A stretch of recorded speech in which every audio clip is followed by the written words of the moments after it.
they are going to get passed around the cells like a packet of Marlboros. It's a weird thing, but a lot of men in jail do this. Some of the toughest people in WA. How are these Melbourne guys? It takes some doing for West Australians to hate you more than Clive Palmer, Eddie Maguire and vegan warrior Tash Peterson, but these guys have done it. Victorians Hayden Burbank and his mate Mark Babbage are accused of using doctored driver's licences and forged travel documents to get around WA's hard border and into Optus Stadium. If they're found guilty of this elaborate ruse to watch the grand final, they face $50,000 fines or 12 months jail. Now, 50 large is not going to be enough of a penalty for two wealthy white-collar professionals. They were picked up by the cops in Bunker Bay, not like they were holed up in Midland at the new Taco Bell. Burbank owns his own bar. Babbage is a financial planner. He deserves to go to jail just for that. But is a year in jail too harsh? No, if it was premeditated and highly orchestrated and completely legal, as we are told, then there's no mitigating circumstances. Do not pass go. Do not collect $200. What are they going to say to the judge? We don't deserve the maximum sentence because we really wanted to see Gorney? The best lawyers in the world aren't getting them off this one. I rest my case. If convicted, they should go to jail. And if they do, they will be very popular. I mean, look how pretty they are. You will need a crowbar to get some of the old lifers off these two. They are going to get passed around the cells like a packet of Marlboros. Surely the guards will look after them. Yeah. Money can't buy you protection in jail because jails are full of psychos. One of the richest inmates in West Australian history was Alan Bond. He was very well protected, but still had a knife held to his throat on the inside. Babbage and Burbank, which sounds like an investment firm, are going to learn prison rules pretty fast, and I've got some tips that I'm happy to give away for free. How would you know about what happens in jail? A lifetime of talking to cops and robbers, that's how. If you borrow anything in prison, money, a can of Coke, toothpaste, the interest rate on repayment is 100%. If you borrow $5, you give back 10. If someone gives you a packet of Cheezels, you pay them back with 2 packets. It's a flat rate of interest, double. Get used to sleeping on the floor because there's no aircon, and if you're inside during summer, it's going to get so hot you will want to press your mouth against the crack under the door because that's the only way to get some cool air. Brush up on your gambling because you'll be doing a lot of it.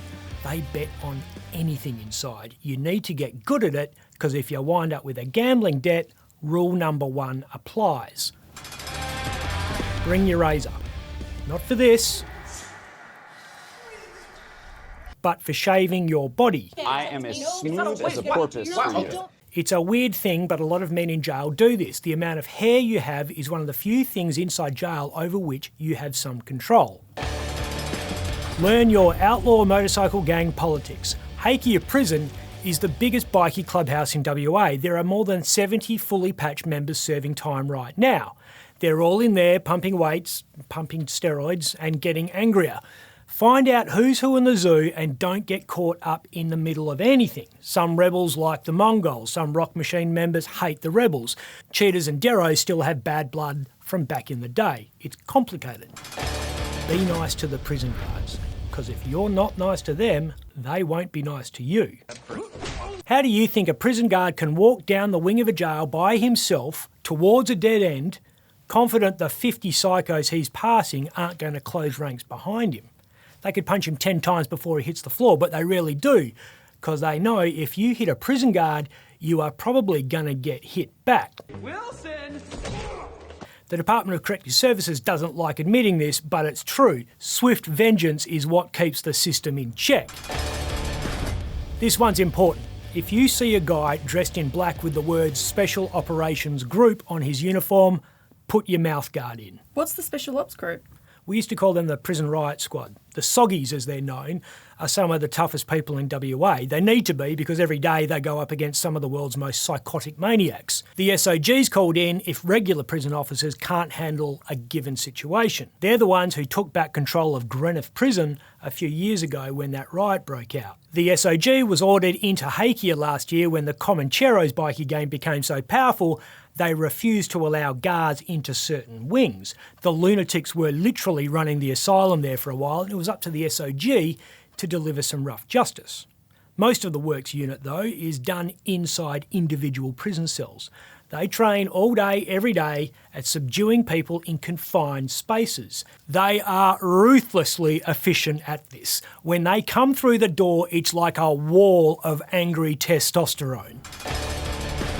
Do your best to stay out of a place called The Shoe, Special Handling Unit. Something you definitely would have heard talked about on Orange is the New Black. Take her to Shoe. What? The Shoe is the zone for solitary confinement. The people in there are two kinds. Inmates who can't be in general population because they'll get beaten up. That's your crooked lawyers, your dirty cops and your pedophiles. And then there's your regular old psychopath. Sounds awful. You don't know the half of it. Try me. Okay, have you ever heard of the term bronzing up? Something tells me it's not about getting a suntan. If someone is about to come into your cell to do you harm, you cover yourself in your own shit so they won't touch you. Right. It not only happens, it happens so often there's a name for it. Ronnie Barker didn't talk about that one on Porridge, did he? The S.O.G sounds as tough as bikie cops. The S.O.G usually knows what's on the other side of the door. A guy covered his own crap quite often. Cops generally don't know what's going to happen after they do this. Most of the time, the thing on the other side of the door is a sleeping criminal. It's no coincidence most raids happen in the early morning. It's much easier to put cuffs on a guy who's catching some Zeds. But sometimes the target is a bikie on a 3-day meth bender. And if the gang crime squad suspects that's the case, they call in a specialist group called the Gang Response Team. Here's a little life hack. If you're pulled over by a cop who has the letters G.R.T on his uniform, you best do what you're told, because otherwise you're going to have a very bad day. The G.R.T has just doubled in size to 30. Still not a lot when you consider there's 700-patch bikies in WA, even if 10% of them are in Hakea. It's a small unit because it takes a certain type of police officer to be part of it. Its skill set is part riot squad, part tactical response group. So they're tough. Have a look at the kind of people they deal with.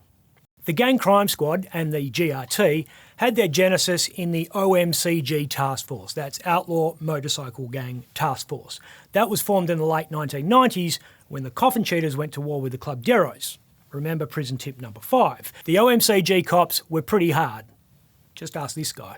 Quite a few of the O.M.C.G. police were drawn from a squad called Division 79. This was a police response unit that was formed in 1979, very imaginative title for it, and comprised the hardest police officers in the state. You know a lot about cops. Yeah, they're the biggest street gang in the world. I'm Ben Harvey. For more Up Late, click the subscribe button below.